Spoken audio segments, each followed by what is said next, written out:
I have something exciting to share. On September 7th and 8th, Saturday and Sunday, I will be at Fanboy Expo in Orlando, Florida, with so many Buffy and Angel alum. We will be signing autographs, doing photo ops, panels, and I will also be recording a live episode of my just launched podcast, Slaying It with Juliet Landau. It is the first ever Buffy rewatch podcast with a cast member as your guide. It has everything we all love, heartfelt nostalgia, behind the scenes stories, also new content and new entertainment, and I will be on stage with you on stage with me, well, if you're in Orlando, and we will be recording and then we will broadcast worldwide. So come to Fanboy Expo. It's going to be such a blast. You can get tickets at fanboyexpo.com. Woo!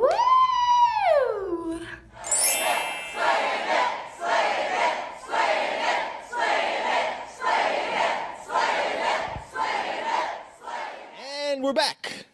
We're back. Yay. Hip, hip. Hooray. Hooray! Finally. Oh my gosh, I am so excited for everyone to hear Interview with the Teacher, Teacher's Pet Part 2. We sat down with Musetta Vander, who played Natalie French, the teacher in Teacher's Pet, for her most in-depth Buffy interview to date. And we also got to talk to her about some highlights from her incredible life and impressive career. So should we go without further ado into the interview? Yes, I would like to. Yes. Oh, I'd love to hear it For the first time. for the first time. Well, we are so excited, Musetta, to get to talk with you today. Thank you so much for doing this. Oh my gosh, thank you for having me. It's wonderful to be here. Yay, we love your work. All together, we love your work and very excited, obviously, to talk about all of it, but particularly with a lens on Buffy.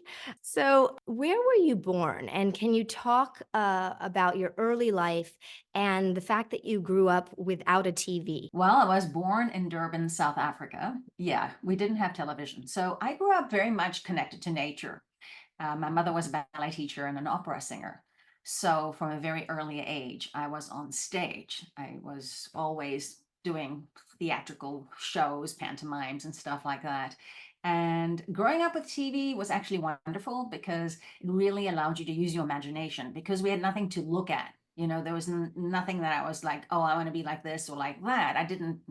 There was nothing like that for me. So, and I didn't really read a lot of books. I loved nature. So we had a lot of property, well, like 2 acres of land in the middle of like nowhere. So we had 2 streams across the property, and we had monkeys, a lot of monkeys, and there's a lot of leguans and like a lot of all kinds of animals coming out of the bush. It was more of a newer development. So myself and my best friend who lived on the mountain opposite from our house, we would call each other like yodeling across the mountainsides to come over and play. And then we'd go and we would build forts and we would go for adventures. And the ballet studio was at the house. So all my friends, of course, were the people in the class and stuff like that. And yeah, that's part of how I grew up, you know, just really very close to nature. And I still love it to this day. Do you still get back? Because I did a movie in Durban probably about 10 years ago. Is it very much the same? Do you still get back, or is it really different now? Oh, wow. From when I grew up to what Durban looks like today, it's unrecognizable. I mean, really completely different. I go back every year. I'm actually heading to South Africa now and for my mom's birthday. So I travel a lot. And consistently, I believe that traveling is like essential. For me, at least, it's essential. I can't imagine life without traveling. And because my family lives so far away, I used to travel every 2 years to go back for a couple of weeks. Now I travel every year. And I am considering maybe moving back. I'm not sure yet at some point, just because, you know, my mom's older, all my brother and sister are there. And it's nice to kind of reconnect with family, you know. So I don't know. I living in both places simultaneously, that would be ideal. Yeah, yeah. If you could teleport, right? Yeah. Well, but maybe by the time I do that, I'll be teleporting. And did you study dance? Because I was a professional ballerina prior to becoming an actress. I know you have obviously from your mom and all that, and you were performing young.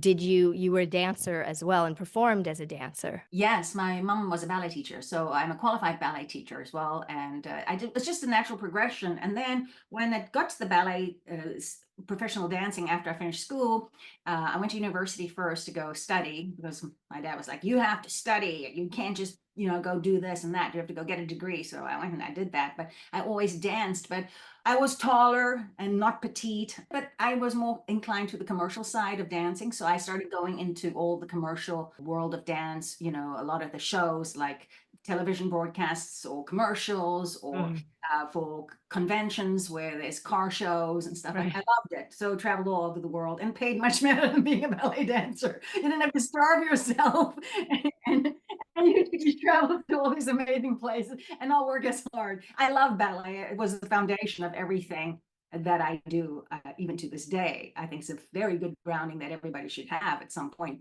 Yeah.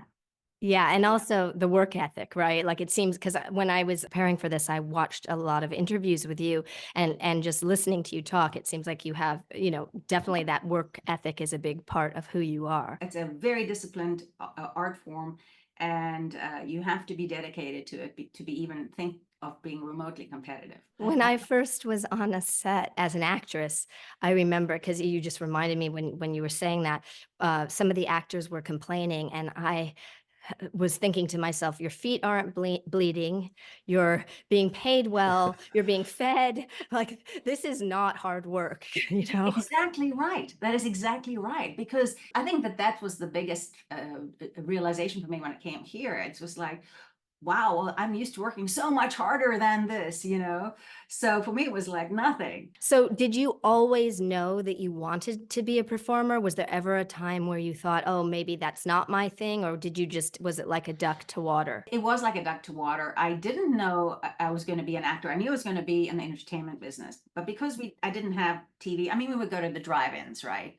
So we would go to the drive-in and, I would always be in the back of the car, and I would pop up at them when I'm not supposed to pop up because I was a kid and I wasn't allowed to see this movie, which had an age restriction on it. I would sit in my tummy and I'd be like, I really want to watch this, And so I had a children's book, one of the very few books I actually liked looking at. And one day I was just paging through it and I was like, oh, that's all things girls can do when they grow up. And I was just, no. And then I saw an actress standing on a soundstage with the microphone, the crew around her, and I go, oh, that's what I'm going to be. And it was just like that. And then you went about and did it. Yeah, I didn't do it originally in South Africa because we didn't at that time have really a film industry. I just knew since I was very young I would not live in South Africa. I just knew it in my core. Talk a little bit about how you came to the States and started working in film and TV. And then I also want to ask you after that about, because I know you did a lot of music videos, but just first your transition sort of when you did make that move that you always knew was going to happen, what prompted it and when was it and what was it like? Well, I think what led into it is I started with the dancing. Somebody saw me and said, oh, you should come and, be an extra on set for this commercial. And then somebody spotted me there and said, oh, you should come to this movie. And then I got into the movie side of dancing. And then someone over there said, you should go see this modeling agent. So I went there and they sent me on the audition for a host of an MTV like show. And so I booked it. I didn't know who the heck I was introducing half of the time, but I was at the MTV VJ. I was like, okay, great, because I never saw it because it was so different. Television had just come into South Africa. I remember when it started, and now I had my own show, and the way they did it there was so different to what they do here. Like you weren't allowed to do anything. I wasn't allowed to endorse any other projects. I couldn't do modeling jobs. I couldn't do any acting. They paid me very little money. And but everybody's like, oh, it's a great opportunity, you have to do this. And so I committed to it and I focused on the dancing because at this point I was just getting into the film business. Somebody offered me a movie. I did a movie, but then with this show, I wasn't allowed to have any commercial endorsements from anybody else. So I did the show, and I would host all these artists on there. Sometimes I wouldn't even see the videos, and they put me in a show, in an event place like a nightclub, and I would host from there. And there's no feedback of the actual music video. Oh, wow. I would introduce these artists that I hadn't even seen most of these videos. But anyway, and then one day, an American actor who was visiting in South Africa at the time, he was doing a movie down there, saw me on TV, and we bumped into each other the same night. And that's how I ended up in America. I ended up marrying him and moving to the States, which was fated, really fated to come here. Yeah, it sounds it was meant to be. It really was. Yeah, it really was. And so, can you tell us about the music videos you did with Rod Stewart, Elton John, Tina Turner, Chris Isaac, and the Traveling Wilburys? Can you tell us about that? Yes, it was like surreal to get here and then end up in these music videos of the same artists I used to introduce, because I didn't know who Rod Stewart was, obviously, and stuff like that. The Traveling Wilburys not so much, but I knew who Rod Stewart was. And so when I came here, I started in what I knew, which was dance. I got myself a dance agent, and that automatically led to music video auditions. And then I booked the Ron Isley, Rod Stewart music video. It was fantastic. I mean, it was like surreal. All of these with the Chris Isaac. I mean, I was sitting at one point, he had my foot up on his lap and he was tattooing something on my ankle for the music video. And it was like surreal. I was like, if I could send this, if I could just take a picture and send it to my friends back in South Africa, they wouldn't even believe this. And then when I did the Traveling Wilburys, I just naturally progressed from one music video to the other. And I think the reason that happened for me is because it was the time of MTV.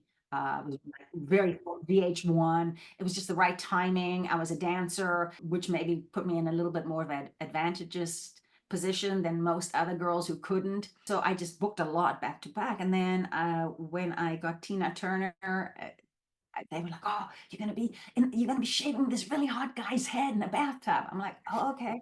Well, his name's Jaimin Hansu. I go, "Okay." I'm like, "All right," And looking back on it now, and then I remember the Traveling Wilburys. We were shooting on Wilshire Boulevard in one of those big churches down there.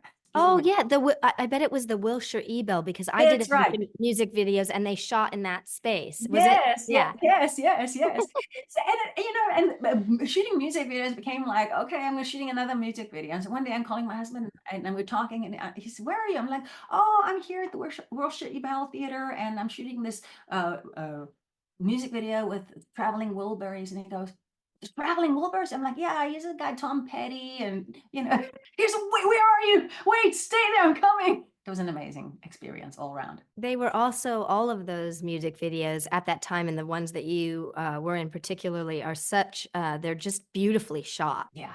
They're really, it's real filmmaking, because Yes. there were budgets. There was, it was a Yeah. very different time for music videos. It was the heyday. Yes, and so artistic and so well planned, and the wardrobing and the costuming. I remember doing one. It wasn't a music video. It was for Philips DCC. It was for the launch of their new kind of sound system. The hairdressers were flown out from Italy to do my hair. It was just amazing, and the footage is beautiful, just gorgeous. So you have done a lot of genre, and what would you say, what is it that you love about genre? For me, with the sci-fi genre and how I ended up there, it was so interesting, because when you asked me to do this interview, I thought, well, let me look at Buffy again. I haven't looked at that for a long time. And when I look at it today, when I sat down and I watched it, I was looking at it like, who is that? I don't even recognize myself anymore, because I don't even sound the same to me. At least I don't sound the same. And it's so surreal to look back on that and think, wow, it's almost like a dream. You have all these different facets to your life. Mhm. And I think I ended up in the sci-fi genre because when I listened to that episode, I could hear my accent quite strongly. And I think that's how I ended up there, because they didn't know what to make with me, because I had an accent and you were started. exotic, right? I Exotic was type exotic as well. Yeah. Yeah. So of course I fit the sci-fi genre perfectly. And that's you get Super Force, right? As I thought your first Yes. Super Force. Season 2, Yes. you come in on season 2, right? Yeah, I believe I come in on season 2. Yeah, and I didn't even know, at that point, I didn't even know how hard it was to get a series recurring role. I was like, they phoned me to book the job, and I was like, oh no, I have a trip to Hawaii. I can't work that. Sorry. But I called my husband. I go, I booked this job. It's going to Florida, Orlando. It's a series. He's like, did you say yes? I go, well, we're going to Hawaii. He goes, cancel, call them back. Tell them you want the job. I'm available. Now I'm like, I'm available. It was really funny. When I arrived on set, they were all like, so you canceled the trip to Hawaii, huh?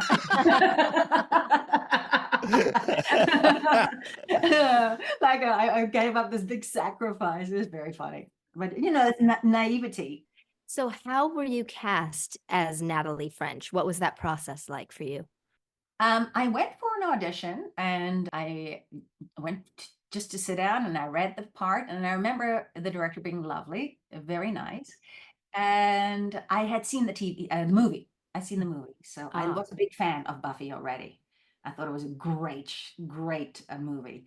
And I just loved that concept. It was very empowering for women, and different animals and creatures and vampire hunting and stuff. And then when I got the job, I was just super thrilled. I was super excited. I mean, I had no idea I was going to get the job. I just was super, super happy. What was the shooting process like? It was very easy. It was a very smooth, easygoing. I was very impressed by all the actors in it because I thought they were very talented.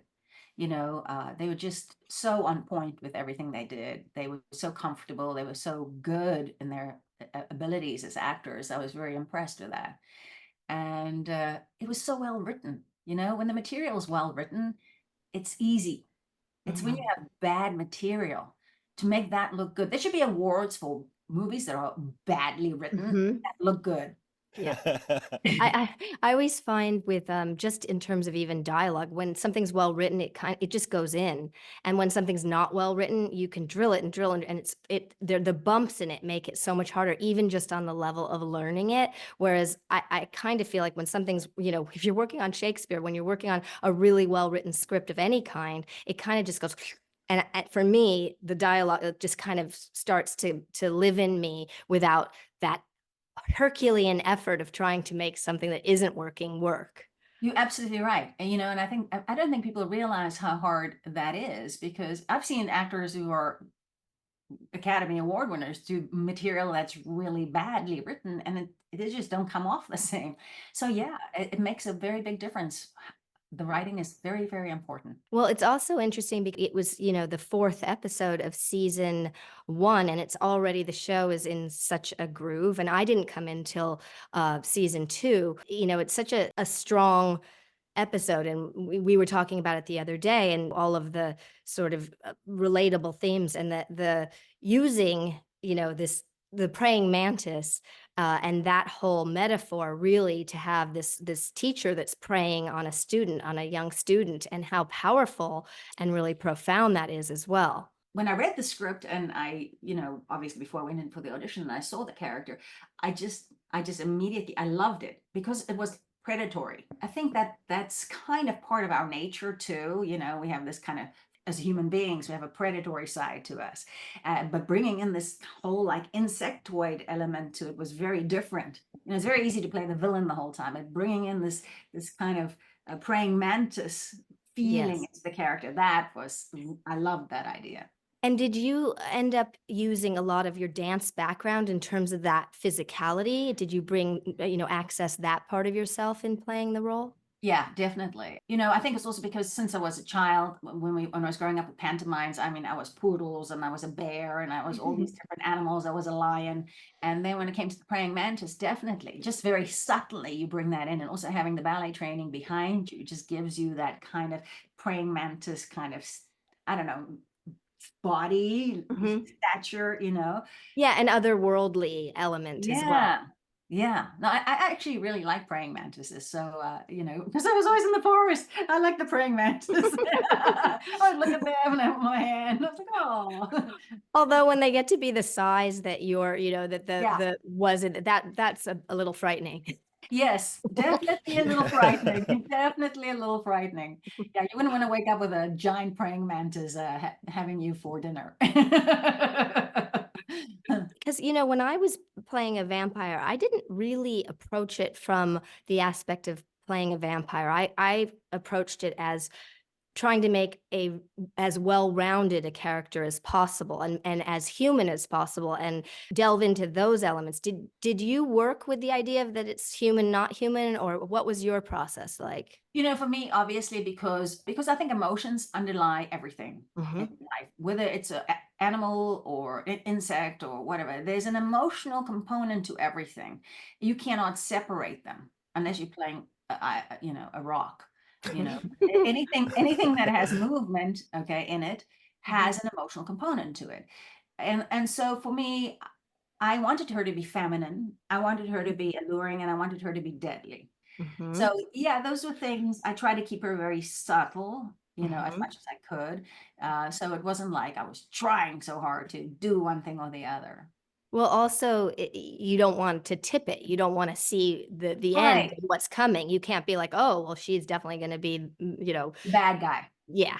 Exactly. Exactly right. Yeah. As opposed to your performance as Lash in the Oblivion movies, which I was the perfect age for those movies when they came out.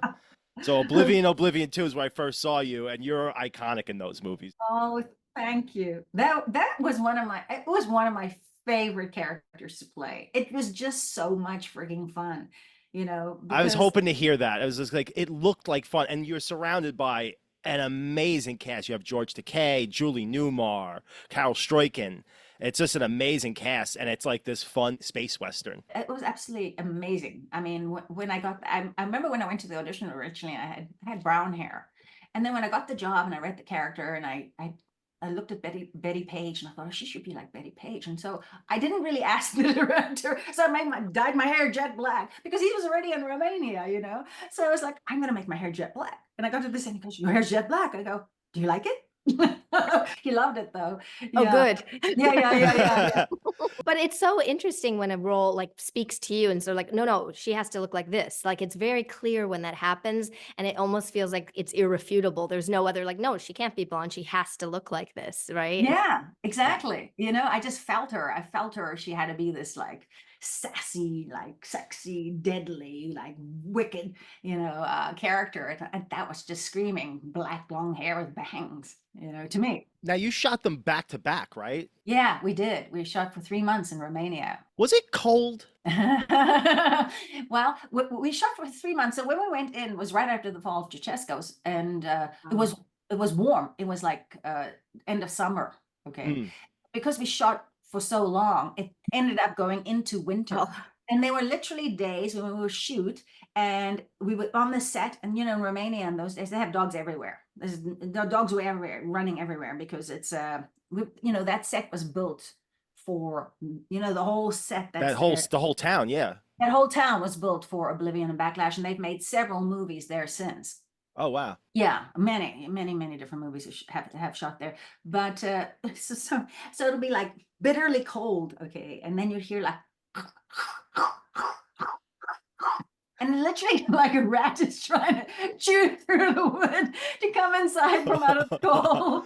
Or you'll have a dog running into the shot. It was really funny. Like they had those saloon doors that swing open like that, and the dog would just randomly run in. So there were all kinds of very unusual things that happened on that production. It was I should write a book about all the things that happened on that. But I fell in love with it. I fell in love with the Romanian people. It was a very interesting time to be there because they had at that point nothing. You couldn't get the food was very hard to get to. There was really it was we stayed in a hotel called the Lebeda. Our food was brought in for us, and some nights there was just nothing to eat. You go, what do you want to eat? I say, I don't know, chicken. No chicken. Beef? No beef. Okay. Vegetables? Potatoes. I said, okay. Potatoes. That's why I look so good. I couldn't eat anything. Perfect place to go shoot. Oh, And, But- and what was it like working with Julie Newmar? She used to take dance class. So sometimes we were in dance class together. There was a place called Stanley Holden back in the day That's here. right there. Yes. Oh my Yes. God. On Pico. On Pico. On Pico. I've had Yeah. it for years. Yeah. And that's why, well, when, Baryshnikov was in town, he would be there. Patrick Yeah. Swayze would come to class. We were probably in class together, Very you and funny. I. Probably Uh, were, right? Yeah, so Julie was there. And how did you find working with her on this project? She was lovely, she was very, very professional, she looked amazing, of course. And she was so right for the character, Miss Kitty. I mean, she's Miss Catwoman. Kitty, I know, Yeah. Catwoman Yeah. coming on. So, and she just loved it. I mean, I think that you form such a bond with people, and especially in that film, because we spent such a long time together, Mhm. and because we traveled to so many different locations, and because we went through so many different things. Like one of the actors found a place where we could get some kind of meal food thing, so we would be looking out. Because you needed some sustenance besides potatoes. Yeah, I mean, there was food. At one point, a big soccer team came in from Italy who came to stay there, and they brought their own chefs, and we were all cozying up with them because they had pasta. Because they had actual food. Yeah, I mean, look, you could get food, but it was hard to get it. Yeah. It wasn't just, it was the buildings had all had bullet holes in them, there were Wow. people, some of the buildings, because it looked like the Champs-Élysées they were trying to build there, Ceausescu tried to build, and then it was just abandoned when the whole revolution happened. And some people would be living up on the floor, high floors, with nothing, with fires, just Wow. surviving there because they were told to move out of their homes like within like 24 hours, as they came and demolished all the buildings that were there. So it was intense. It sounds like it was intense to be there right at that particular time. Yeah, it was after the Ceausescu was overthrown, but yeah, it was like like country starting to rebuild itself. Right. Well, Yeah. if you are going to write a book about the making of Oblivion, so you already know I'm going to buy a copy of it because I would love to hear about it. How did you feel like now that movie comes out and you're on the poster for that movie? Was that like a surreal thing? It's like I'm on a movie poster. Yeah, I had no idea that I was going to be on the poster for this movie. I didn't know. I just, I just went in there to have a good time. I loved the character. It was right up my alley. I had to learn how to use all these different things, whips. I was training with the same guy who trained Michelle Pfeiffer with whips, and I was like, Really? Wow. Yeah, I was standing in a park here in West Hollywood with the whips, cracking whips. And I remember people driving by going, "What in the world are they What's doing? happening there? What is going on?" So, going back to Buffy a little bit, when you talked about the director of your episode, and that was Bruce Seth Green, who I also worked with. Do you remember any specifics about working with Bruce, about what the shoot particularly was like? Any fun stories? I just remember him being very kind and very nice, and I remember him being very specific. I remember it being a fun set, because it was just nice. I remember the detail. I remember them deciding to have my nails be green with a hint of green because of the praying mantis. I remember the eyeshadow had a hint of green in it. That Just would some- be Todd McIntosh, and he was very detailed. I loved working with Todd because he was very detailed about everything, and that he really loved it, and so that collaboration is takes things to that next level. That's true. That's true. And Susanna, who did the wardrobe, so Susanna Poisto, I had known Susanna because I did a movie with Susanna before. So, I mean, it was just everything was thought of, every single detail, which is what I liked about it. It wasn't like, oh, you come in and, well, I think most shows who are very successful pay attention to all the details. And did you feel, because I know, having guest starred on a lot of different stuff, and it's always, you're the new kid coming into a somewhat, even though this was a new show, it's still a well-oiled machine that you're kind of coming in on. And some sets you have to do your job no matter what, but some sets, it's an easier thing to come in as the new kid than others. Have you found that in your career? Absolutely. There are some shows where, especially if they've gone for many seasons and you come in, it's very intimidating in the sense of, you come in for like one guest star, and they've been working together forever. For them, it's like nothing, but pump, pump, pump, pump, pump, pump. They'll be like, okay, ready? Okay, we're rehearsing. Okay, here we go. Action. You're gonna go from here to here. You ready? Okay, everybody get going. Quiet. Action. Go. And I'm like, oh my god, I hope I'm doing the right thing. I'm just heading in the direction where they're going, you know. So, but yeah, you really, and especially if it's getting to the dialogue, this kind of technical jargon. Or comedy, when you do comedy, Getting the timing and the timing. I remember with Frasier, the timing, the comedy, and the bell ringing, like it's like, oh, okay, I guess we have to. yeah, that's where, you know, in those situations where it's sort of you're thrown into, for me, it's like that's the technique comes in. That's where there's other times you don't need to access it or whatever, but it's like, okay, concentrate and do, I need to take this moment and do what I really, you know, find what I need to find in this moment, because this is the moment. Absolutely right. And often you don't have a lot of time to rehearse either, you know, because they've got so much dialogue, the series regulars, that when you come in, you've got the dialogue that flows in between here, you know, there's no time to rehearse with them. They're so busy, and the last thing I want to do is still focus on this. So you just have like two chances. That's it. Yeah. And a lot of times it's funny with, depending on the nature of the show, the guests can actually have a lot of the exposition, or like you're saying, the mumbo jumbo. So you've got a lot of stuff that services the whole as the guest, you know, whether you're, sometimes you're the victim of the week, whatever the thing is that you're playing, you can be carrying a lot of the emotion. You can be carrying a lot of the dialogue. You know, it's like Quicksilver that you have to show up and, you know, do so much work that you can, because usually sometimes you're hired really a week in advance, sometimes less, you know, and so it's all that stuff that people don't know that goes into it before you even step on set. You're so right. You are so right, because that's exactly how it is. I remember being on Star Trek, and I was sitting in my makeup room with everybody, and you know, they come and they hand out the sides in the morning, and this, oh, by the way, that scene, we changed all the dialogue, it's now this. And I'm shooting like in a little bit, and I'm like, oh my god, really? And I have an accent, I have to try. I was trying to do it without my accent, and now I have all this dialogue, and I'm like, oh, you can't say anything. Right.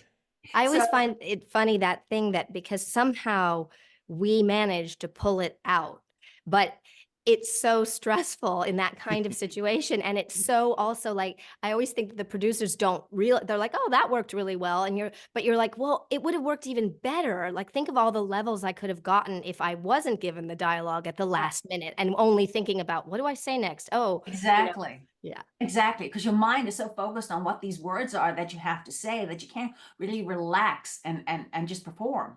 Because once you're having your back pocket and you've got your dialogue down, it's a breeze. You go to set, you have fun. Yeah. And you all discover these stuff. come out. Yeah, you rehearse it and you play around. But when you have one or two takes and they change your dialogue, it's like, oh, wow. All right. It's a real oh, yeah. And don't you find it crazy when they change it just enough where it's not totally different, but enough to make your brain go, like, as you're approaching it, you're thinking, oh, it's just this little bit tweak different, these parts of it that make it actually almost harder than if it was completely different. Yeah, no, absolutely true. I mean, you know, and that's just, yeah, you just gotta be able to roll with the punches. Yeah. You know, I think I think it makes it a lot easier if you don't have an accent. Yeah. Or, but you know, often I've played so many characters with dialect, so it's the similar thing. So you know, and I always like to get to a place where I'm so comfortable with the dialect that I can speak with it, and it's not just the dialogue, but still, that's all more daunting if you're handed it right before you're needing to shoot, and then again, that's where your brain is, instead of in what all of the other things that should be going on or could be going on in the scene.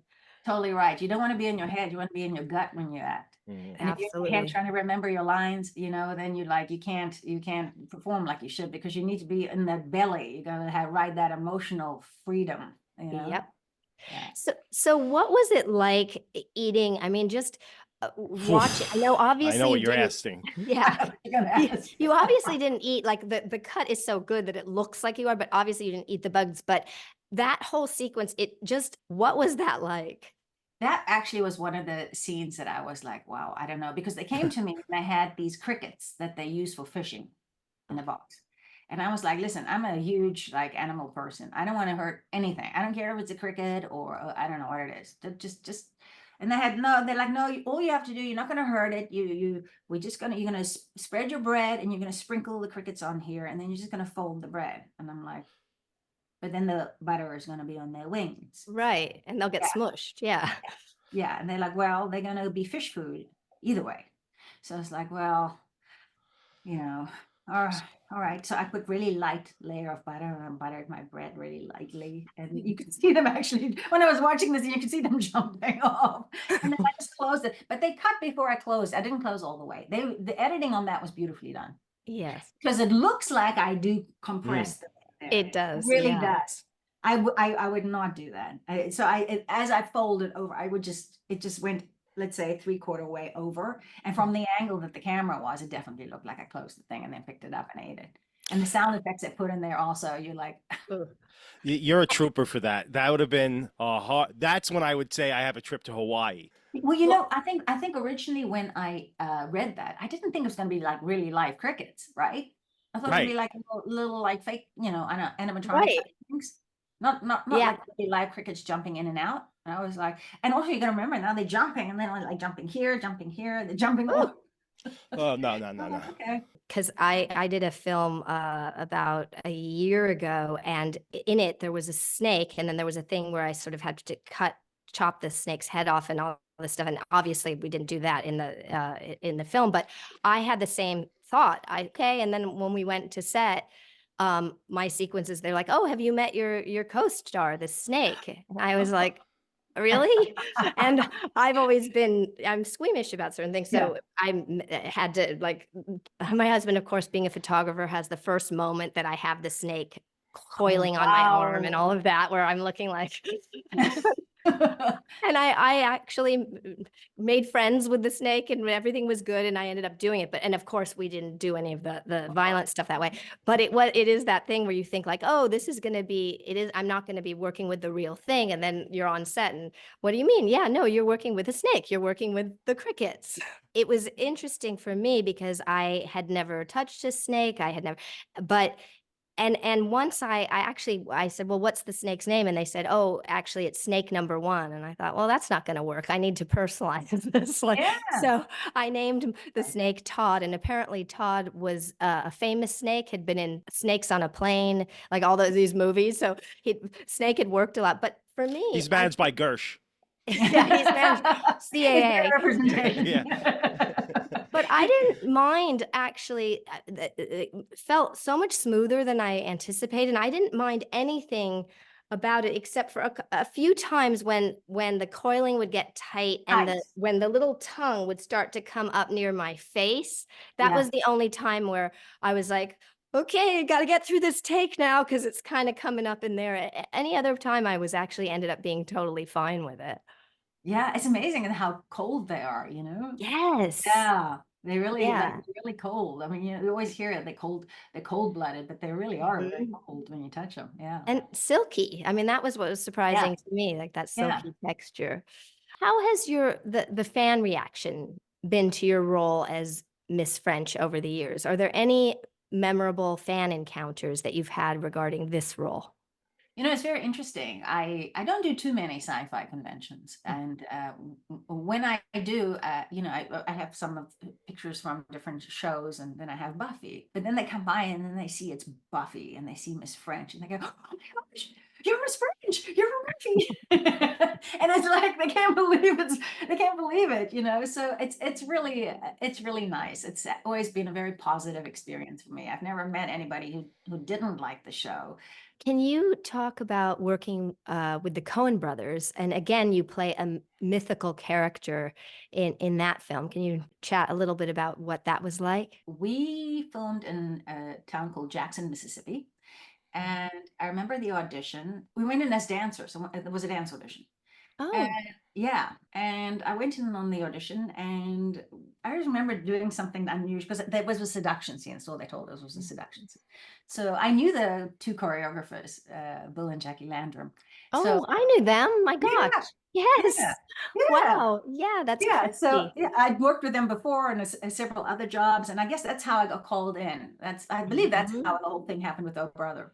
And so I did the whole seduction scene towards Bill, you know, and I just went over and I sat on his lap, and just got everybody laughing because they didn't know I knew him, you know, and it was kind of a bold move to do, you know. Jackie just laughed, but That's Yeah. great. Yeah. And so then I got the job, which is great. And I mean, I was a huge fan of the Coen Brothers. So Mhm. when this audition and opportunity came in, I wanted to be in a Coen Brothers movie. You weren't in Hawaii. You were going to be there. No. By this time I learned that you don't go on vacation. You cancel your plans. And so I since raising Arizona, I've loved their films, and you know, and as an actor, it's your dream to be part of like films like with the Coen Brothers or you know, Spielberg or whoever. So when this opportunity came, I was like, I want this, you know. And but there were a lot of people. There were a lot of people, a lot of dancers. I mean, and I guess it just came down to who they decided to pick and put together as what they wanted for their different characters. And then we all flew out to Jackson, Mississippi to go work there. And we rehearsed that scene for like a week.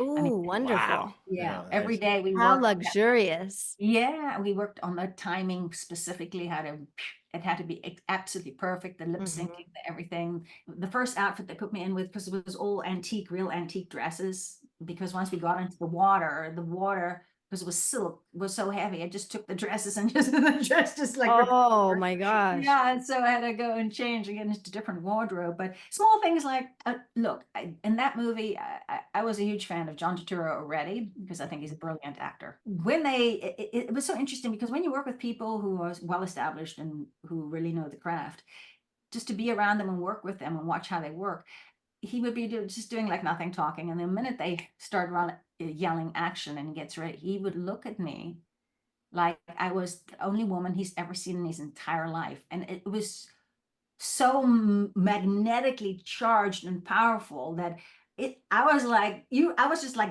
felt like I was drawn to him, like I was the only woman on the planet, you know. And I was like, wait a minute, I'm supposed to be seducing him. He's not supposed to be seducing me, just because his reaction is so intense. The minute they yell cut, it's like, you know, back to normal. So I think what I learned a lot from that movie is plugging in and connecting in such a way, especially the way he does. He just plugs into you where then nothing else exists. You don't see anybody else anymore, you know? And I loved that movie. I was very happy to be part of that. And I remember one day I was somewhere and somebody said, oh, but your elbows were dark. You had dark elbows. Like, my elbows were dark. And I thought, what is she talking about? And I guess from when we were lying on the rocks, because it was man-made rock, the paint, some of the darkness from the paint. Oh, I never I noticed guess when it. I go like that, or when I do like that, they saw my elbows were dark. I always thought it was the funniest. What a strange thing to pick up. what a thing to notice out of that know. beautiful sequence. Well, I wasn't looking at the elbows. I mean, that it's so beautifully done. Were Thank you. you ever paired with your other sirens prior, or did you No. meet when you were flown out there? Okay. Yeah. And then when you were rehearsing, how much of the rehearsal period were you submerged in water? Like, were you actually in water, coming in and out of water, or was that saved for certain moments? No, we rehearsed in the studio for a couple of days, Right. and then we went out to the location where we would rehearse. My dress ripped during the rehearsal, I believe. But because we had to be able to figure out how we're going to do all the stuff we're doing, where the tree limb was going to be for the dress to be thrown, or the cloth, or whatever we were doing, and how we would walk the path through, because it was a real river, so the path had to be cleared. Was half and half. Was half and half. But once we started filming, it was just glorious. They were just genius. They're just genius directors. You know, they finish each other's sentences. It's like two peas in a pod. You know, they look at it like one brain, but two people. Can you tell us about shooting Barry Sonnenfeld's Wild Wild West with Will Smith and Kenneth Branagh? Now, are you just typecast in sci-fi westerns at this point? No, actually, you know what? It's so funny because I didn't know about the original Wild Wild West. I wanted to audition for Selma's part, but they said, no, it's going to be somebody else. You can come in for these parts. So okay. So I went and I auditioned for the movie, and I was very fortunate. I got it. And Barry is a real jokester, prankster, and so both Barrys. And it was a blast. So once we got to set, and I met Will and Kevin and Kenneth, they were amazingly nice. I mean, so nice, so gentlemanly, so much fun. we traveled to different places. Went to Santa Fe. A lot of it was shot at Warner Brothers. So most of it was shot at Warner Brothers. Mhm. And some of it was shot just in a different part of the studio. And then the last part was shot in Santa Fe, where we do the thing on the train and all that stuff. But I had a magnificent time because I also ended up doing like, you know, the rehearsals prior to shooting. When Selma couldn't come in, I did her part, I did my part. We rehearsed for 2 weeks. So I got really quality time. Yeah, I got quality time with the casting director called me and said, Musetta, Selma can't make it to the table read tomorrow. Can you read her part at the table read? So I hang up the phone and I'm like, oh my gosh, she's Spanish and I'm gonna have a Spanish accent and I'm doing it tomorrow and all this. But anyway, so I did. I studied the whole night. I rehearsed the lines. I did her lines, my lines, and I remember we had to sing like the anthem from like back in the day, and none of us foreign girls knew what that even was. But anyway, so we get to the table reading, and it's this long table, and everybody's there, the directors, the producers, camera, all the cast, and they put me down in the chair right opposite Will Smith and Kevin Kline and Kenneth Branagh. And there's the directors and producers, and they're like, "You ready?" And I was like, "Uh-huh." Yeah. And so I did the whole table read, and it was amazing. And obviously the table read went well.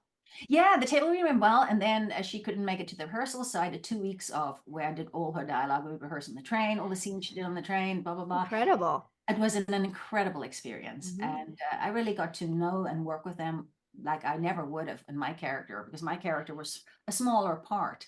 So Musetta, you've done a lot of genre shows, Babylon 5, Xena, Highlander, Stargate SGI. Can you tell us a little bit about working on those shows?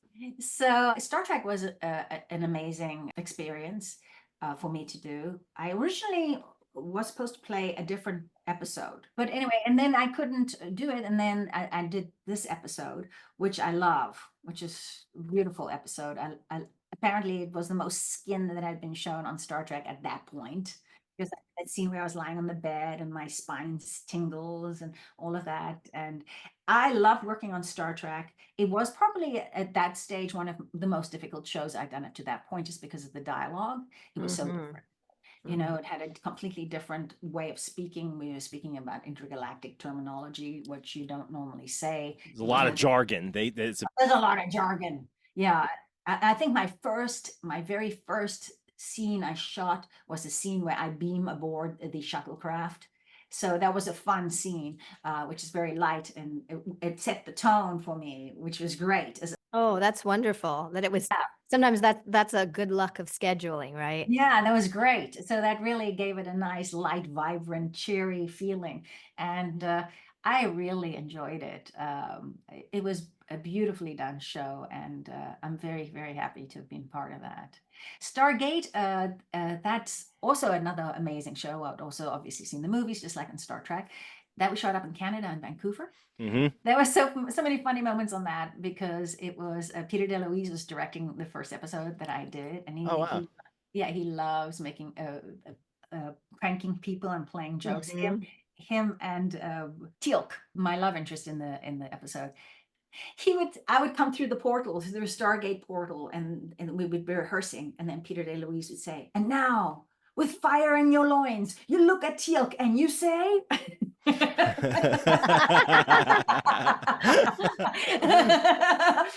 I was like, this is very serious. I'm coming through this portal. I'm all like reading like a, high priestess. And then it says, "Now with fire in your loins." So it's hard to keep a straight face. And, I would do a scene where I was dying. Christopher Judge, as I was referring to earlier. And I would be dead. I'd be dead. It's a scene where my character has died. And they're like, "Okay, we're going to shoot it now. Ready?" I'm all dying there in my corpse posture, and they filming, my eyes are closed, and Christopher Judge, unbeknownst to me, has a feather, and he's around my nose. Oh, come on. Oh, no. I'm lying like this, and I'm like trying not to think, like, what the heck is on my face? What? I'm trying not to sneeze. And they, of course, are having a whale of a time, It was really funny. So it was a lot of fun. It was so many good memories over there. Oh, Xena. Well, You went to New Zealand, right? Yes, that was at the height of, where the world was going to come to an end. I think it was the year 1999. Oh, Y2K, wow. the Y2K stuff. Yes. I was in South Africa. Everybody was like, what's going to happen tomorrow? Am I actually going to do Xena? Will I make it? But yeah, so it was just in that period, and I flew from there out to New Zealand. It was an amazing experience. It was amazing because the thing I love about acting, especially when you're doing guest stars on different shows, you get to travel to so many different Yeah. locations. You meet so many people that you would never meet normally. And New Zealand reminded me a lot of South Africa. It was very much like South Africa. Same type of landscaping, same type of feeling of people. They would have, instead of like a craft service, I remember that very clearly, they would have a tea time at 4 o'clock. A truck would come with like sandwiches and tea. So, but on that show, the very first day, I had all these fight sequences, with Lucy Lawless that I had to do. And being the dancer, of course, I really wanted to do a nice roundhouse kick because, I could do that. I was flexible. This is the time to show what I can do. So it's her close up, it's over my shoulder, it's her close up, and we start the scene, and I do my roundhouse kick and I pull my hamstring. Ooh. Oh no. like, Wait, "Oh." did you not warm up? Yeah, I did. I don't know You what. did? Shoot. I don't know how that happened because I wasn't even really trying because I knew it wasn't my close up. I knew it was her close up. Right. I pulled that hamstring. Oh. I hadn't even started shooting my stuff yet. Oh. So I was like, oh my gosh, this is a nightmare. And so if you actually look at the fight sequences and you look close, like even this is the very first time you see my character and I'm stepping out of it, I can barely walk. I had to end up going to somebody to like hammer my leg and massage it and karate chop it just to try and get my leg to moving. And my leg is bent the whole time. Even when I jump off, I'm like, sore, yeah, but still we got through it. I mean, we did it, but not like the way I wanted to do it, but because I wanted to have my flexibility, my roundhouse kick, my grand jetés. Oh, that's so frustrating. Yeah, but everything happens for a Yeah, reason. for sure. Amazing. And now I have amazing stories to tell from it. So There's a few episodes of Buffy where we were working on Disney Ranch, and I was wearing a period costume, and they actually gave me a shoe that was a little bit too big, and the skirt got caught and my ankle snapped. And of course, being the dancer, I like finished the whole take, and they were like, how did you keep going? We all heard that snap. And I was like, I didn't want to ruin the take, Is this the Boxer Rebellion or no? It ended up being the Boxer Rebellion. That's the Boxer. Yeah, it was before that we shot the Boxer Rebellion. And so, yeah, we had to block certain scenes where I was supposed to be doing a power walk and all this stuff because I literally couldn't. I was hobbling so badly. But it's funny because even in some of the scenes, like I'm sure you can pick out when on Xena where you're like, oh, that's me moving because there's a few scenes where I'm just taking a step or two, but I'm kind of like Igor in the way that I'm moving. And it's very different than I would have moved if I didn't have a foot that was like 4 times the size that it normally is in blue, Oh my gosh, that's amazing. Yeah, I think that's exactly right. That's a testament to the dance background because what are you going to do if you're on stage and you pull something? You got to keep going. Yeah. You just have to keep going. And that's pretty much what I did. I just went through and kept going. Yeah. Fire. It was like fire. And somebody stabbed like a red poking iron in my back of my thigh. No, hamstring. Pulling your hamstring is not a fun thing to do. Yeah, not fun. It was not a fun thing. But, we all go through it. We live through it. And the body is an amazing thing. It repairs itself. It does indeed. And have you ever felt, if it wasn't in high school, but at any other period in your life, have you ever felt like an outsider? Yes, in the sense that I don't really think more like the traditional way of what growing up, how I was supposed to think to fit into a box of a certain mold. I'm a very social person, so I'm not like I don't engage in conversations. I'm not that kind of, but as far as my thinking goes of our place in the universe and what the universe is about and purpose of life, I always thought a little bit differently than most people, and that I always felt like, well, there's not many people I can talk to about that kind of stuff. Now it's becoming much more open, like healing and meditation and all of that kind interiorization, all those kind of concepts, which in the beginning wasn't really readily available. Which is interesting in today's time. There's that feeling, especially if you were into a very niche thing. It's like, I guess I'm the only person. And now that you see, like, you have so much more access to other people. Not only is this not that niche of a thing, but there are whole communities around it. Exactly. And I think that, 20, 30 years ago, when you came up with these things and you'd say, oh, I'm going to go meditate, for example, they were like, it wasn't really like something that, like, why don't you just come out and have fun? I'm like, no, I want to go really spend some quality time. Have you ever had a social situation where you felt like you were trying, whatever age it was, trying to fit in somewhere where it was, you either realized that you didn't need to or didn't want to, but have you ever had that sort of feeling? Oh, yes. Oh, Yeah. for sure. I think for sure, when you feel like, when you're in a place where suddenly you're trying to make a conversation because that you want to be polite, and then you end up saying the absolute wrong thing. I've done that many times. When I'm like, I'm trying to engage in conversation and I say something, or you put your foot right in the middle of it and you're like, oh, maybe I shouldn't have said. It's like saying, hey, I'm sorry, I'm going to Hawaii. I can't do your show. And, so yeah, definitely, I've had many times like that. And I think that's part of figuring it out. It's part of figuring out life and how you navigate through all the different things, because we are all different in some ways. So you learn, okay, well, that doesn't work here and that works there, and so you use what you can. I had an audition once for a very, very big director, and I'd already passed the acting part of it. And I went in for the personal interview. It was for Spielberg, and I went in for I went in for the in-person interview, and it was for Minority Report.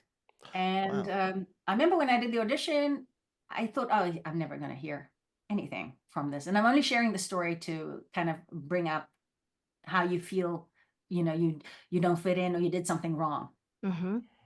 And I done the whole audition. It was fine. I got the call back. The call back was at the Amblin Entertainment.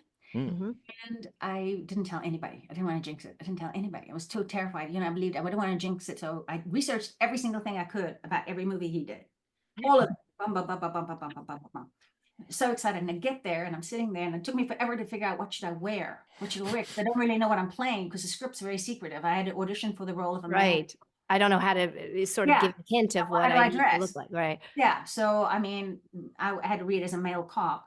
And so now I don't even really know what I'm playing. So I decided, okay, I'm going to dress this way. That took me forever. And then finally I'm sitting there, I'm all ready, I'm prepared.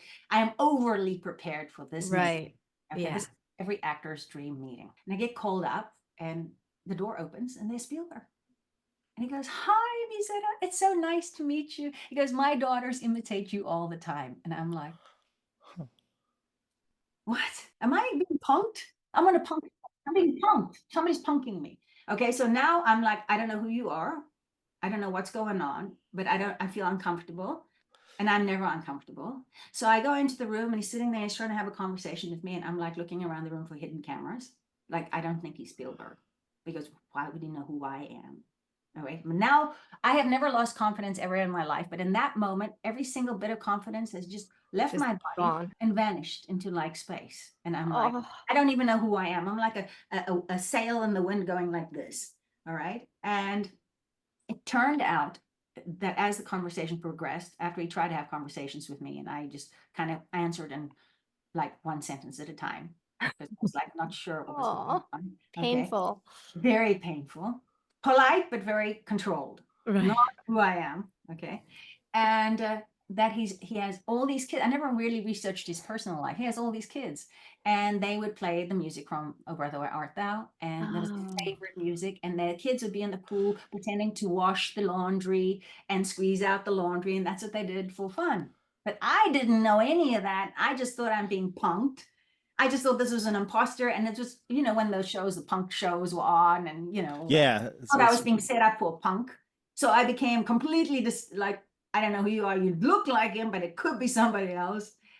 And I remember that meeting so well, because all I had to do is just be myself and be in the interview. But in that moment, I became a space cadet. I couldn't speak normally. I didn't trust anybody, and I didn't know what was going on. And I didn't get the job. But I remember in that moment, it was just between me and one other person. And I remember crying about that for 6 months, every day. Yeah. Because that's every actor's dream, is to be in a movie like with Spielberg, to get there, to even get that opportunity. And then when you have the meeting, the personal interview, you become an idiot. That is hard. That was my hardest lesson in the entire all the years of being an actor, to come to terms with that. Now I don't let anything throw me at all. I don't care if an explosion goes off next to me. I'll be like, okay, I'll be right there. What did you say? First of all, thank you for sharing that. And it sounds like that one of those situations where also instead of you being you as you are always, that you got inside your head and you were thinking about yourself and like what's going on instead of really just being present and being able to be with the flow. It's funny because Guillermo del Toro mentored my husband and I on our film that was released last year, and he told us a story that and I thought it was a great story, which is sort of like the opposite of what ended up happening to you. Is this fellow came in to pitch, and I forget what project it is. He told us, and I'll need to look it up after, and go, oh, it was that project.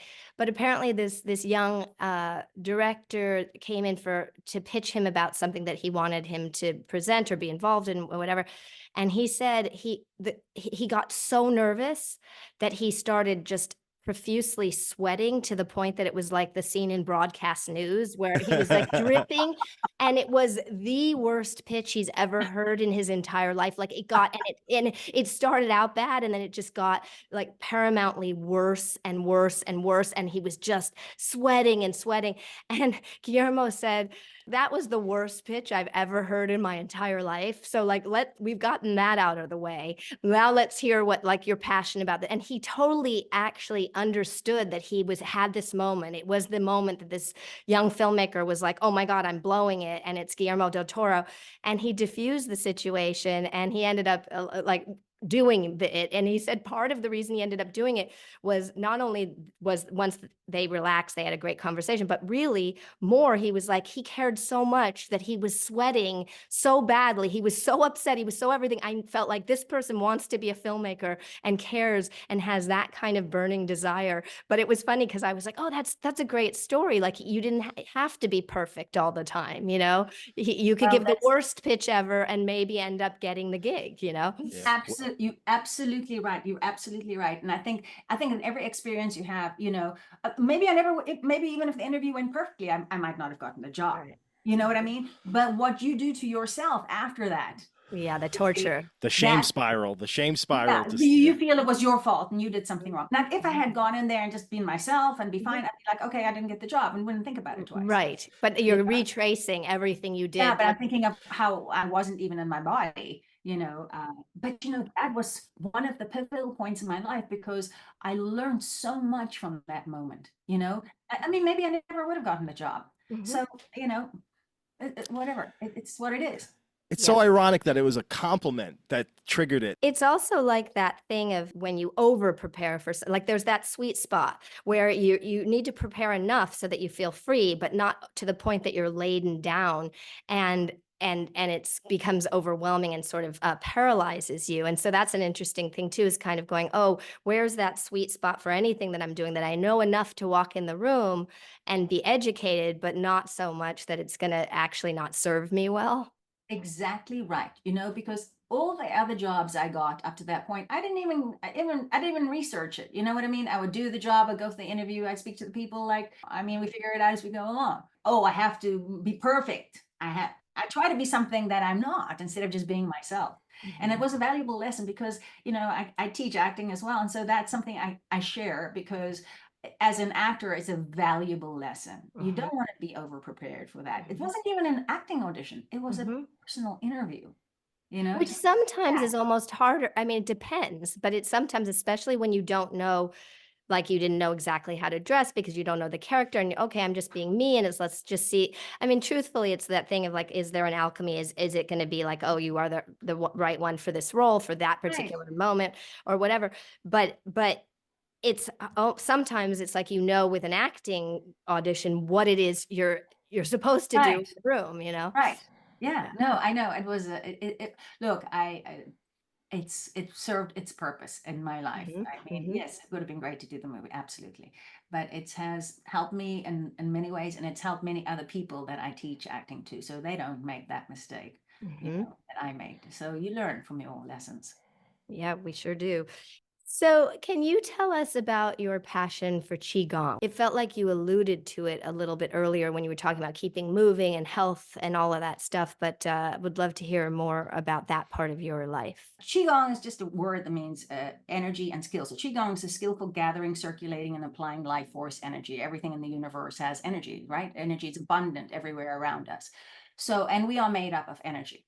And Qigong focuses on healing the body in a very natural way. The body has a natural ability to repair itself, but we step in the way. So you can't just address the physical body. You got to address the emotional body, the energetic body, the mental body, all of the bodies to have the body ultimately heal. And how I ended up in Qigong was not, I never in my wildest dreams ever thought I was going to get into healing. This has been amazing. What is there anything, first of all, what else is a big part of your life these days that we haven't talked about?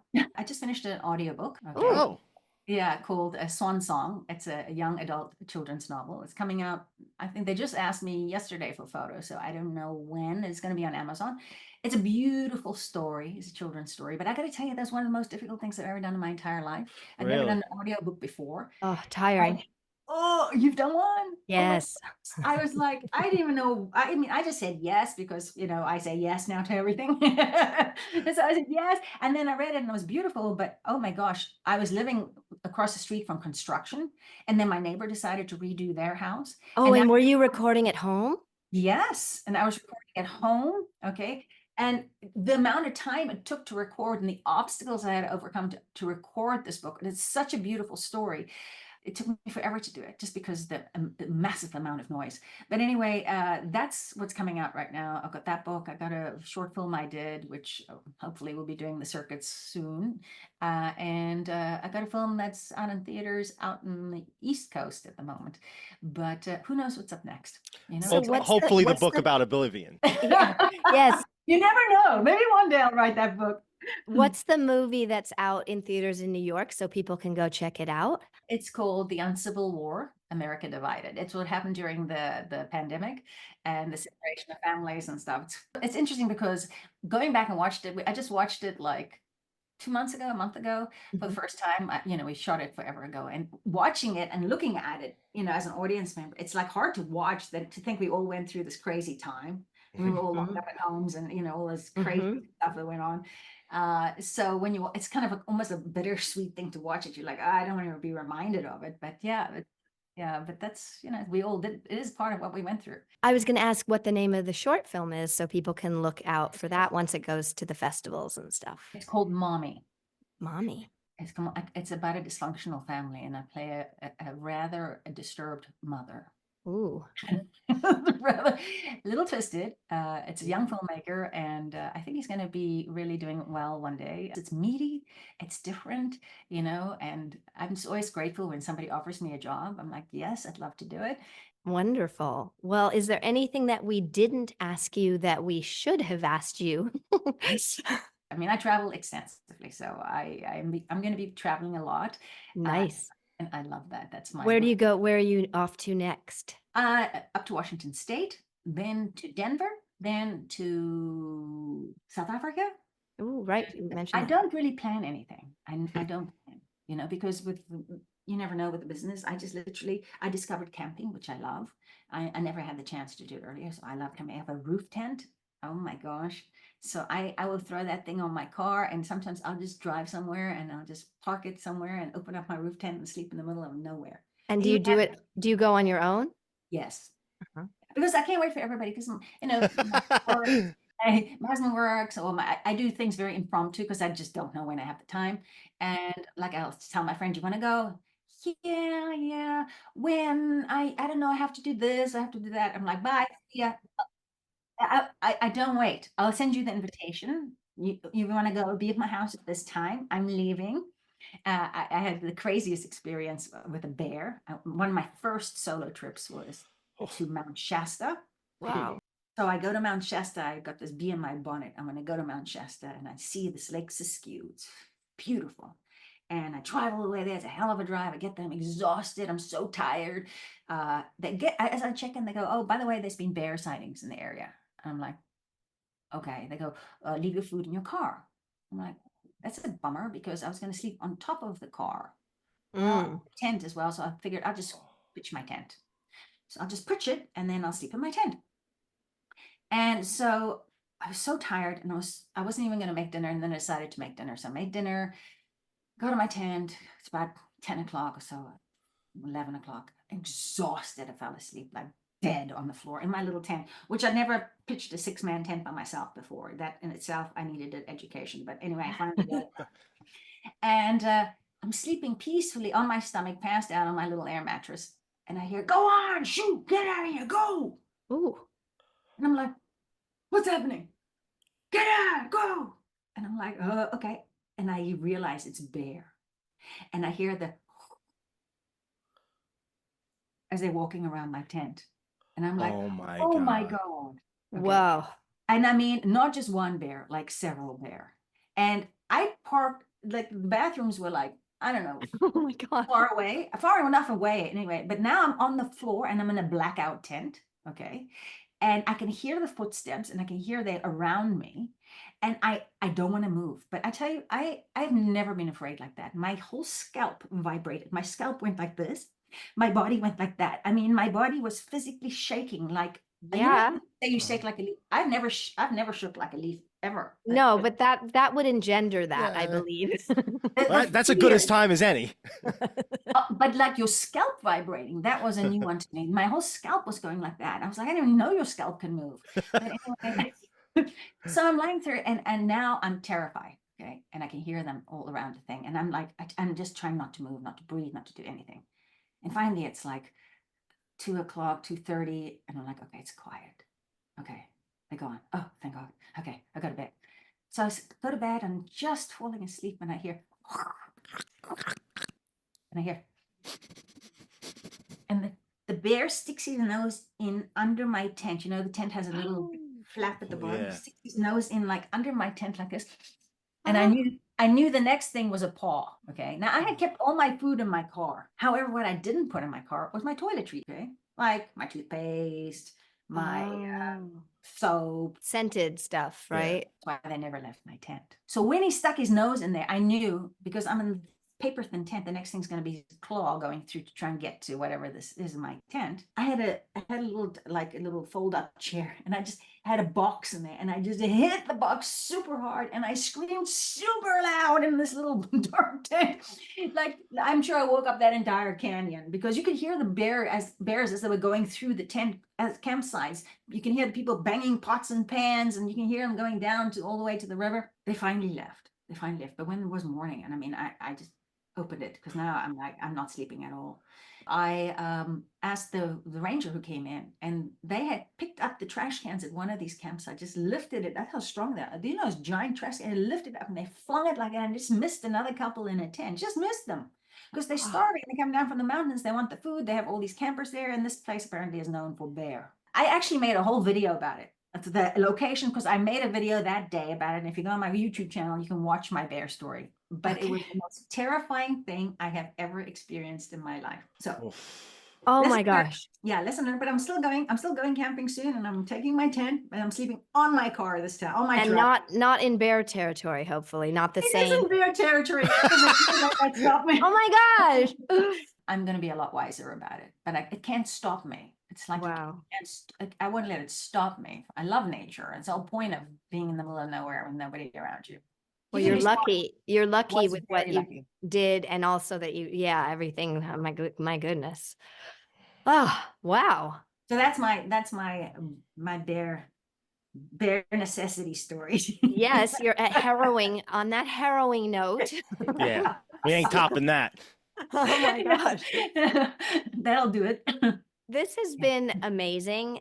Thank you so much for sharing your time, your stories, your experience with us. It's just been really incredible. We've never gotten the chance to speak before, and I feel like somehow I've known you. Right, I feel the same way, right? Yeah. Yeah, it's been really, really lovely. So I'm so excited that we got to do this, and can't wait to hear about all of your new adventures as well. Likewise. So lovely meeting you guys, and thank you for the opportunity. And I love sharing my stories. Yeah, Good luck thank you with so much, and you're good at sharing them. Thank you so much. that.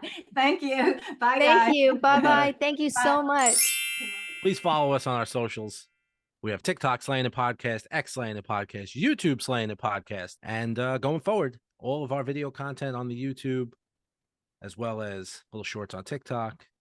You can reach us all on our socials. All the links are in the show descriptions.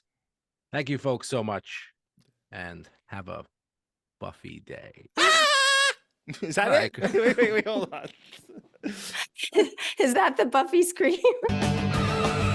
I think it is. I think Oh. that's what I was attempting. Yeah.